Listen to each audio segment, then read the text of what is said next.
Friends, welcome to English voice classes. आप सभी का इंग्लिश वॉइस क्लासेस के पैसिव के पार्ट 2 में बहुत बहुत स्वागत है। पार्ट 1 में हमने पूरे पैसिव का कंसेप्ट सीखा। पैसिव जिसका बहुत हवा बना रहता है उसको हमने चुटकियों में सीख लिया। अगर आप ये वीडियो देख रहे हैं तो प्लीज मेक श्योर कि आपने पैसिव का जो मैंने पूरा एक्सप्लेन किया है वो जरूर देख रखा। अब देखिए, पैसिव को हम समझ जाएं लेकिन बिना एग्जाम्पल्स के उनको एक्चुअल तरीके से समझ पाना थोड़ा टफ होता है। इसीलिए मैंने पहला वीडियो पैसिव के कंसेप्ट को समझाना, कौन से हेल्पिंग वर्ब लगते हैं, कौन सी सिचुएशन में क्या बोला जाता है, कैसे बोला जाता है, वो समझाया। और आज का वीडियो है पैसिव के खूब सारे सेंटेंसेस, ताकि कंसेप्ट और क्लियर हो जाए और आप समझ जाएं एक्चुअल में पैसिव कितना इंपॉर्टेंट है। उस वीडियो में हम ये समझ गए थे कि बहुत बार क्रिया का जिक्र होते हुए भी जब हम कर्ता का जिक्र नहीं करते, किसी काम का हो रहा है, हुए जा रहा है, हो चुका है, ये बताते हैं, लेकिन कर्ता कौन है, किसने वो काम किया है, इसका जिक्र नहीं करते, तब हमको पैसिव क्रिया की जरूरत पड़ती है। तो अब बहुत सारे एग्जाम्पल्स, और ये बिल्कुल नॉर्मल एग्जाम्पल्स हैं जो हम रियल लाइफ में बोलते हैं, लेकिन वो घिसे पिटे एग्जाम्पल नहीं है कि ये चीज इसके द्वारा की गई। इन एग्जाम्पल्स को अगर आप समझेंगे, पहले वीडियो को देख के आपने कंसेप्ट समझ लिया है कि इज़-एम-आर क्यों आ रहा है, वॉज-वर क्यों आ रहा है, बीन क्यों लग रहा है, बीन क्यों लग रहा है। अब उसी को देखने के बाद अगर आप इन एग्जाम्पल्स को देखेंगे तो पैसिव का कंसेप्ट और स्ट्रॉन्ग हो जाएगा। Plus spoken English, written English या स्कूल की ग्रामर या कॉम्पिटिटिव एग्जाम में आपको ये और मदद करेगा। चलिए बिना टाइम वेस्ट किए स्टार्ट करते हैं एग्जाम्पल्स। अब देखिए, मैंने दोनों तरफ वर्ब का थर्ड फॉर्म लिख दिया है ताकि आपको ये चीज बार बार मैं याद दिलाती रहूं कि पैसिव यानी कि वर्ब का थर्ड फॉर्म। सिंपल हो, सिंपल पास्ट हो, कंटिन्यूअस हो, परफेक्ट हो, वर्ब का थर्ड फॉर्म। अब एग्जांपल्स के थ्रू सीखते हैं। जहां जहां मैंने अंडरलाइन कर रखे हैं वो वर्ब के थर्ड फॉर्म। सुन के सीखना सबसे इंपॉर्टेंट होता है और सबसे ज्यादा मददगार। तो आप मेरे साथ साथ सेंटेंसेस को बोलेंगे ताकि वो प्रैक्टिस तो हुई और वो के थर्ड फॉर्म भी बोल बोल के आपके दिमाग में बैठ गए। तो पहला सेंटेंस है T is drunk all over the world. अब ये पैसिव सेंटेंस क्यों है? क्योंकि आप बता रहे हैं कि चाय पूरी दुनिया में पी जाती है। ये पीने का थर्ड फॉर्म है, ड्रिंक, ड्रैंक, ड्रंक। अब देखिए, कौन पीता है आप नहीं बता रहे क्योंकि ऑब्वियस है लोगों का जिक्र हो रहा है। ऐसी सिचुएशंस में पैसिव काम आते हैं जहां आप बोलेंगे कि यार चाय पूरी दुनिया में पी जाती है, सिर्फ इंडिया ही नहीं है जो टी लवर्स का देश है। चाय अलग अलग फॉर्म में, कहीं काली चाय पी जाती है, कहीं ज्यादा दूध वाली चाय पी जाती है, लेकिन चाय पूरी दुनिया में पी जाती है। तो आपने टी बोला, टी एक ही चीज है तो आपने इज बोला और वो का थर्ड फॉर्म चिपका दिया, T is drunk all over the world. Simple. तो ये था पहला पैसिव सेंटेंस जहां आपने सिंपल प्रेजेंट टेंस सेंटेंस बनाया और आपने सिर्फ उस चीज के बाद इज बोलने के बाद वर्ब का third form. T is drunk all over the world. Please मेरे साथ साथ इसको बोलिए ताकि ड्रंक वर्ड इसके बाद दिमाग में सेट हो जाए। T is drunk all over the world. All over the world यानी कि पूरी दुनिया में। सेकेंड सेंटेंस की तरफ बढ़ते हैं। माई पॉकेट वॉज पिक्ड येस्टरडे। बेचारा कोई इंसान है जो आपको खबर दे रहा है कि मेरी पॉकेट किसी ने कल मार ली थी। अब पॉकेट मारना हम हिंदी में बोलते हैं, यानी कि जेब कतरा। किसी ने उसकी जो पॉकेट था उससे उसका वॉलेट, उसका पर्स निकाल दिया। तो पॉकेट पिक होना यानी कि किसी ने आपका वॉलेट निकाल दिया, किसी ने उस चीज को चुरा लिया। तो माई पॉकेट, मेरा पॉकेट कल चुरा लिया गया या पॉकेट मार दिया गया, जैसे कि हम आमतौर की हिंदी में बोलते हैं। तो यहाँ किसने पॉकेट मारा, ये वो चीज तो उसको जिंदगी भर नहीं पता चलेगी, लेकिन आप वो बता रहा है घर आके बहुत दुखी होके कि यार मेरी पॉकेट मार दी गई। तो my pocket was picked yesterday. Pick का थर्ड फॉर्म पिक्ड। अब देखिए वापस वर्ब का थर्ड फॉर्म। मेरा इन सेंटेंसेस को प्रैक्टिस कराने का सिंपल सा उद्देश्य है कि तो थर्ड फॉर्म स्ट्रॉन्ग हो जाए, प्लस आप मेरे साथ साथ इस सेंटेंस को बोलो। So my pocket was picked yesterday. कल मेरी पॉकेट मार दी गई। थर्ड सेंटेंस में आते हैं। देखिए ये सिंपल प्रेजेंट था तो इज था, सिंपल पास्ट था तो वाज। आई एम श्योर उस वीडियो को आपने देख रखा है और आपको इज़-एम-आर, वॉज-वर, विल बी का कंसेप्ट क्रिस्टल क्लियर, बिल्कुल क्लियर हो चुका है। अब बढ़ते हैं थर्ड सेंटेंस में। The boy will be punished. अब देखिए यहाँ आप बोल रहे हैं कि लड़के को दंड दिया जाएगा।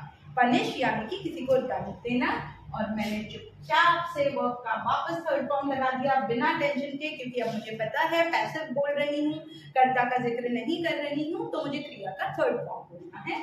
तो the boy will be punished. अब यहाँ क्या हुआ, is, present tense, was, past tense, future tense के लिए मैंने विल बी बोल दिया और थर्ड फॉर्म लगा दिया। तो जो लड़का है उसको कल दंड दिया जाएगा। कौन देगा मैं नहीं बता रही, इसीलिए ये पैसिव है क्योंकि कर्ता का जिक्र नहीं कर रही हूँ। The boy will be punished. अब अगर आपने ये गड़बड़ कर दी द बॉय विल पनिश, इसका मतलब बिल्कुल उल्टा हो जाएगा। इसका मतलब हो जाएगा लड़का दंड देगा, वो एक्टिव हो जाएगा। इसीलिए इस चीज को दिमाग में रखिए, is am are was were will be, ना कि विल। तो the boy will be punished. और कंफ्यूज नहीं होना कि मैम पनिश बोलेंगी, पनिश, पनिश का third form punish. The boy will be punished. Clear, the boy will be punished. अब आगे बढ़ते हैं, एक बार ये तीनों फिर बोल देते हैं। T is drunk all over the world, चाय पूरी दुनिया में पी जाती है। माई पॉकेट वॉज पिक्ड येस्टरडे, कल मेरी जेब मार दी गई या मेरी जेब कतरे ने, जेब कतरे का आप नाम नहीं बता रहे क्योंकि ऑब्वियसली आपको नहीं पता, कल मेरी जेब चुरा ली गई, मेरा जो वॉलेट था उसे चुरा लिया गया। गया कैसे पता लग रहा है, क्योंकि मैं वर्स का यूज कर। The boy will be punished, future, लड़के को कल दंड दिया जाएगा। अब आगे बढ़ते हैं, somebody was killed yesterday।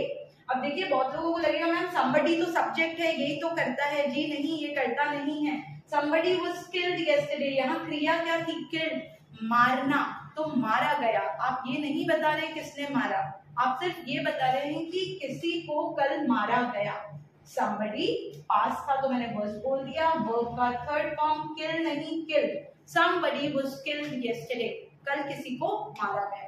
अगर आपको कर्ता का पता ही होता तो आप एक्टिव में बोल देते कि उन लोगों ने किसी को मार दिया, they killed somebody, वो एक्टिव था। पर यहाँ आप सिंपली बोल रहे हैं somebody was killed yesterday।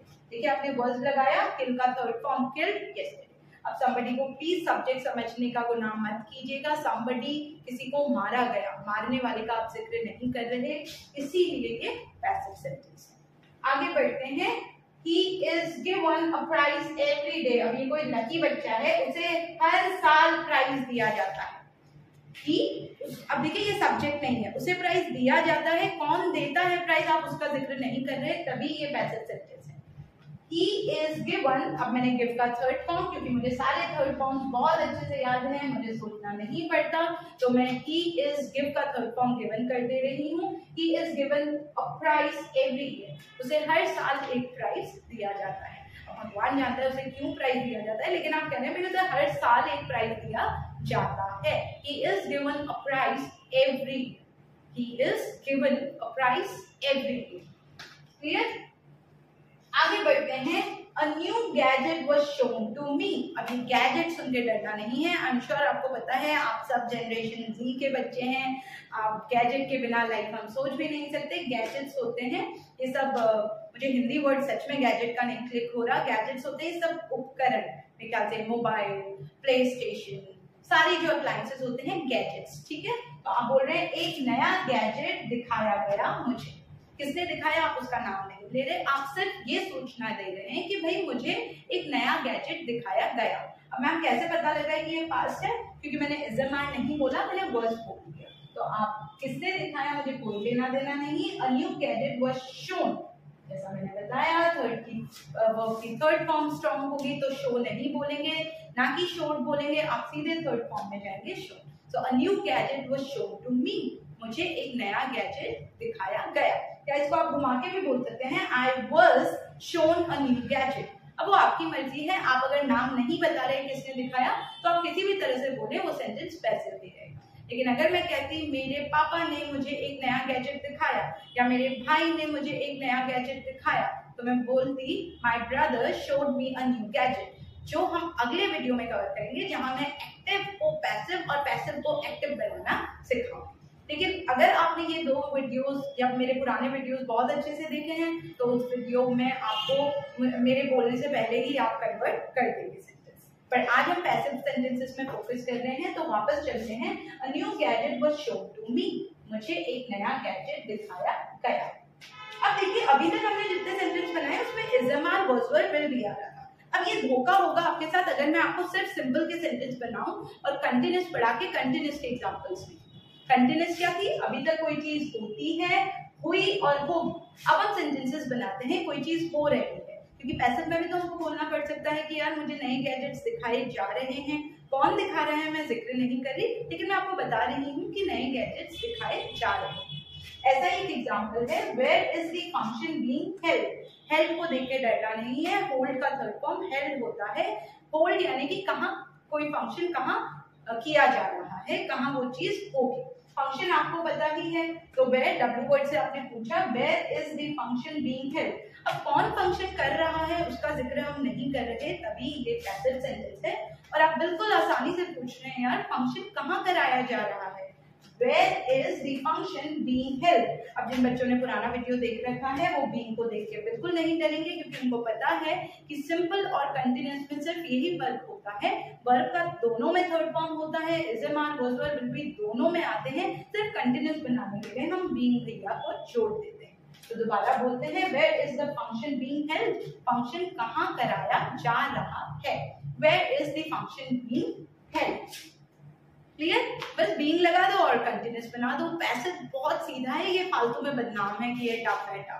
आपको सिर्फ बीइंग लगाना है और कंटिन्यूअस बना देना। आगे चलते हैं और सेंटेंसेस में। The damage goods were sold at half rates. अब यहाँ किस चीज की बात हो रही है, हमेशा ही शी करके हम इंग्लिश नहीं बोलते, यहाँ हम किस चीज की बात कर रहे हैं, द डैमेज गुड्स। डैमेज क्या होता है, कोई चीज जो डैमेज हो, जिसमें थोड़ा सा नुकसान हो रखा हो या जो टूटी फूटी हो, हम कहते हैं ना डैमेज। डैमेज मतलब जिसमें थोड़ा सा डेंट आ रखा हो, जो थोड़ा सा मुड़ा हुआ हो, या किसी भी तरह से उसमें कोई चोट लग रही हो। तो दी डैमेज गुड्स, गुड्स यानी कि पदार्थ, चीजें, थिंग्स की जगह मैंने गुड्स बोला है क्योंकि आमतौर पे हम ऐसे ही इंग्लिश का प्रयोग करते हैं। The damage goods were sold at half rates. अब वर्ड देख के आपको पता लग गया होगा कि ये पास्ट है। अब मैंने वर्ड क्यों बोला, क्योंकि एक सामान नहीं है।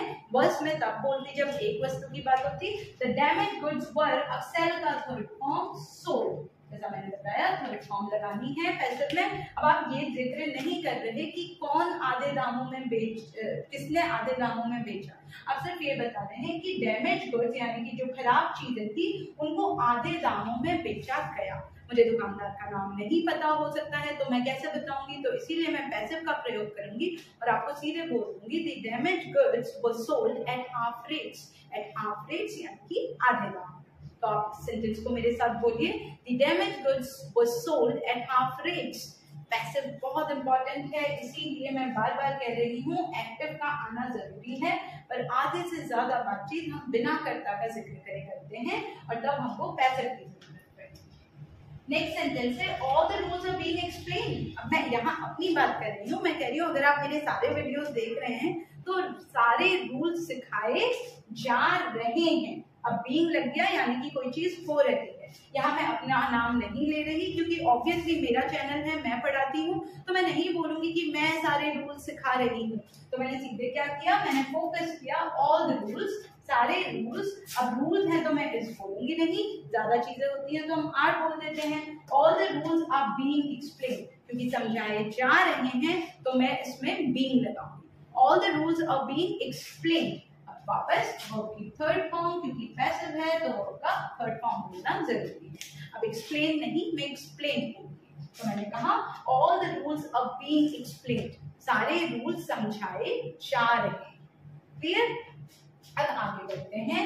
Why am I being blamed? अभी आप सवाल भी तो पूछ सकते हैं, भाई मुझे क्यों ब्लेम किया जा रहा है। अब इसको बहुत लोग कहेंगे कि मैम ये तो एक्टिव जैसा लग रहा है, मुझे है, आप हैं, लेकिन यहाँ क्रिया क्या है, ब्लेम करना। ब्लेम क्या होता है, किसी पे आरोप लगाना। तो वो पूछ रहा है कि भाई मुझ पे आरोप क्यों लगाया जा रहा है। आरोप जो लगा रहा है आप उसका जिक्र नहीं कर रहे हैं, वो सिर्फ पूछ रहा है रवि मुझे ब्लेम क्यों कर रहा है, तुम मुझे ब्लेम क्यों कर रहे हो, मम्मी मुझे ब्लेम क्यों कर रही है, बहन मुझे ब्लेम क्यों कर रही है, सर मुझे ब्लेम क्यों कर रहे हैं। आप ये नहीं बोल रहे, आप सिर्फ पैसिव में पूछना चाह रहे हैं भाई मैंने ऐसा क्या गलत कर दिया है। वाई एम आई, अब क्योंकि ये किया जा रहा है बोलना चाह रहा है, ये बीइंग लगा देते हैं। वाई एम आई बीइंग, और क्योंकि पैसिव है तो मैं कॉन्फिडेंटली ब्लेम नहीं blameful. Why am I being blamed, मुझे क्यों ब्लेम किया जा रहा है। Clear, why am I being blamed, जैसे एक्टिव में पॉजिटिव नेगेटिव क्या डब्ल्यू वर्ड सेंटेंसेस बनते थे, वैसे ही पैसिव में भी पॉजिटिव नेगेटिव क्या और डब्ल्यू वर्ड सब बनेंगे उसी फ्रेमवर्क के साथ। सिर्फ आपको हीरोज पता होने चाहिए और वर्ब की थर्ड फॉर्म तो हमको है ही नहीं, क्योंकि हमको पता है कोई भी टेंस हो हमको पैसिव में वर्ब का थर्ड फॉर्म होता है।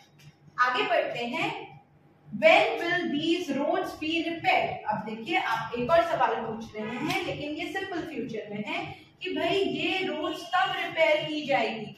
आपको लेना देना नहीं है कि सरकार रिपेयर करेगी, कोई लोकल बॉडी रिपेयर करेगी, सोसाइटी वाले मिलके करेंगे। आप सिर्फ ये पूछना चाह रहे हैं कि ये सड़कें रिपेयर कब की जाएंगी, इसलिए मैं रिपेयर नहीं रिपेयर्ड बोल रही हूँ, वर्ब का थर्ड फॉर्म। अब इसको सेकेंड फॉर्म नहीं सोचना है, पैसिव है तो वर्ब का थर्ड फॉर्म। तो व्हेन, अब ये फ्यूचर का है। अब देखिए विल और बी के बीच में मैं ऑब्जेक्ट यानी कि जिस पे काम किया जाएगा उसको बोल रही हूँ। When will these roads be repaired? मुझे लेना देना नहीं है कौन बनाएगा, लेकिन मैं बस पूछना चाह रही हूँ इन सड़कों को रिपेयर कब किया जाएगा। When will these roads be repaired का थर्ड फॉर्म रिपेयर। क्लियर? तो when will these roads be repaired? एक बार कोशिश कीजिए इस चीज को पूछने का बिना अटके। जब मैं बोल रही हूँ तो ये बहुत आसान लग रहा है, when will these roads be repaired? और प्लीज एक टोन के साथ इन सड़कों को कब ठीक किया जाएगा। When will these roads be repaired? Simple. ये सेंटेंस भी कर दिया। अब आगे बढ़ते हैं। भाई आपको लग रहा होगा मैम ने सिंपल के एग्जांपल दे दिए, कंटिन्यूअस के एग्जांपल दे दिए, पिछले वीडियो में तो मैम ने परफेक्ट भी सिखाया था। अब मैं बिल्कुल आपको परफेक्ट के एग्जांपल्स भी दूंगी। परफेक्ट क्या था, काम पूरा हो चुका है, बिना कर्ता का जिक्र करे या कर्ता को साइड में बाई करके बोलते समय जब आप बोलते हैं ये चीज हो चुकी है तब आते हैं परफेक्ट क्रिया। Has have, had, will have और वर्ब का हमारा प्यारा थर्ड फॉर्म। तो देखिए the tournament has been cancelled. Has have को लेके कंफ्यूज मत होइएगा, पुरानी सारी वीडियोस में मैंने क्लियर कर रखा है। हैज एक के साथ, हैव प्लूरल के साथ। तो आप पूछ रहे हैं भाई द टूर्नामेंट, कोई मैच का टूर्नामेंट, कबड्डी का टूर्नामेंट, कोई भी टूर्नामेंट हैज बीन कैंसिल्ड। तो आप इसको बता रहे हैं आपको नहीं पता किसने कैंसिल किया। और होता है ना, अब मान लीजिए कोई टूर्नामेंट होने वाला था कबड्डी का या कोई क्रिकेट का, अब उसको कैंसिल कर दिया गया। आप अपने फ्रेंड को बताना चाह रहे हैं भाई वो टूर्नामेंट कैंसिल कर दिया गया है, तो आप सिर्फ बोलेंगे the tournament has been cancelled. यहाँ आप बता रहे हैं कैंसिल कर दिया गया है, क्योंकि ये पैसिव था, मैंने हैज लगाया, बीन इसके साथ बिल्कुल बोनस आता है। पैसिव में परफेक्ट बनाना है तो आपको बीन बजाना पड़ेगा, हैज बीन। अब वर्ब का थर्ड फॉर्म, क्योंकि पैसिव बिना वर्ब के थर्ड फॉर्म के अधूरा है, तो आपने कह दिया the tournament has been cancelled. एक ही टूर्नामेंट है तो मैं हैव नहीं बोल रही, हैज बोल रही। The tournament has been cancelled. किसने कैंसिल किया मुझे नहीं पता, but the tournament has been cancelled. Confidently cancel बोलिए, कैंसिल बोलूंगी कैंसिल बोलूंगी, कंफ्यूज मत होइए, क्योंकि आप जिक्र नहीं कर रहे किसने कैंसिल किया, क्रिया का जिक्र कर रहे हैं, करने वाले का जिक्र नहीं कर रहे हैं। तो the tournament has been cancelled. आगे बढ़ते हैं। एक ही एग्जाम्पल दूंगी तो आप बोलेंगे परफेक्ट के साथ नाइंसाफी हुई है, तो एक और एग्जाम्पल करते हैं। All the instructions had been followed. Instructions क्या होते हैं, जो आपको करने के लिए जो सूचना, जो चीज बताई जाती है कि ये चीजें हैं जो जिसका आपको पालन करना है। इंस्ट्रक्शन यही होते हैं, मुझे एग्जैक्ट हिंदी वर्ड नहीं आ रहा। इंस्ट्रक्शंस मिलते हैं ना आपको, ये सारी चीजें करनी है, तो इंस्ट्रक्शंस वो होते हैं कि भाई एग्जाम में बैठना है तो ये सारे नियमों का पालन करना होगा। तो आप बोल रहे हैं all the instructions had been followed. आप बोल रहे हैं भाई सारे नियमों का पालन किया गया था। आपने मैम जो जो बोला पैसिव में हमको जो जो करना है, all the instructions had been followed. अब यहाँ मैं हैज की जगह हैड बोल रही हूँ तो ये पास्ट परफेक्ट बन गया, जहाँ यहाँ इसका मतलब हो रहा था the tournament has been cancelled, tournament cancel कर दिया गया है। हैड लगाते ही वो चीज बन जाती है, सारे नियमों का पालन किया गया था। पालन करने वाले का जिक्र नहीं हो रहा, इसीलिए ये पैसिव सेंटेंस है। और मैंने हैज की जगह हैड लगा दिया, बाकी सब सेम रहेगा, बस हैज हैव की जगह हैड बोलने पे ये था बन जाएगा। तो all the instructions had been, अब मैंने फॉलो नहीं बोला, हमेशा की तरह फॉलो का थर्ड फॉर्म, पालन करने के लिए फॉलो। अब दो सेंटेंसेस दूंगी तो फिर परफेक्ट बुरा मान जाएगा, लेकिन मैंने कहा एक सेंटेंस क्वेश्चन का परफेक्ट का बना लें। Have all the rooms been painted recently? अब यहाँ पूछ रहे हैं क्या वाला क्वेश्चन है, have all the rooms been painted recently. अब आई एम श्योर आप एक्सपर्ट बन गए हैं, पेंटेड देख के आपको पता है पेंट करने का third form. Have all the rooms, यहाँ मेरा ऑब्जेक्ट जिसको पेंट किया गया है वो है सारे रूम्स। बीन मुझे लगाना पड़ेगा क्योंकि परफेक्ट के पैसिव में बीन भैया बोनस की तरह आते हैं, तो मैंने बोला have all the rooms been painted recently. Recently यानी कि हाल ही में। क्या सारे रूम्स हाल ही में पेंट किए गए हैं? किसने किया है मैं नहीं जानती या मैं जिक्र नहीं कर रही, बस मैं ये जानना चाहती हूँ क्या सारे रूम्स हाल ही में पेंट किए गए हैं। Have all the rooms been recently painted या have all the rooms been painted recently? Clear? ये क्या वाला? अब ये सारे पैसिव के एग्जाम्पल्स थे। वीडियो खत्म करने से पहले एक बार मैं जल्दी से सारे सेंटेंसेस पढ़ के बता रही हूँ। Tea is drunk all over the world। आपको सिर्फ मेरे साथ रिपीट करना है या वीडियो को म्यूट कर दीजिए और मेरे साथ साथ सेंटेंस को देख के बोलिए। Tea is drunk all over the world। My pocket was picked yesterday। The boy will be punished। Somebody was killed yesterday। He is given a prize every year। A new gadget was shown to me। Where is the function being held? The damaged goods were sold at half rates। All the rules are being explained। Why am I being blamed? When will these roads be repaired? The tournament has been cancelled। All the instructions had been followed। Have all the rooms been painted recently? That's it। अगर आप इन sentences को practice करते हैं, passive आपके लिए बच्चों का खेल बन जाएगा, प्लस स्पोकन इंग्लिश को तो आप मास्टर करने लग ही जाएंगे।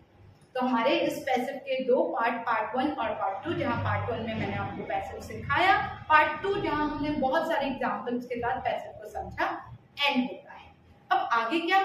आगे हम सीखेंगे कैसे एक्टिव और पैसिव को कंपेयर करके बोलें।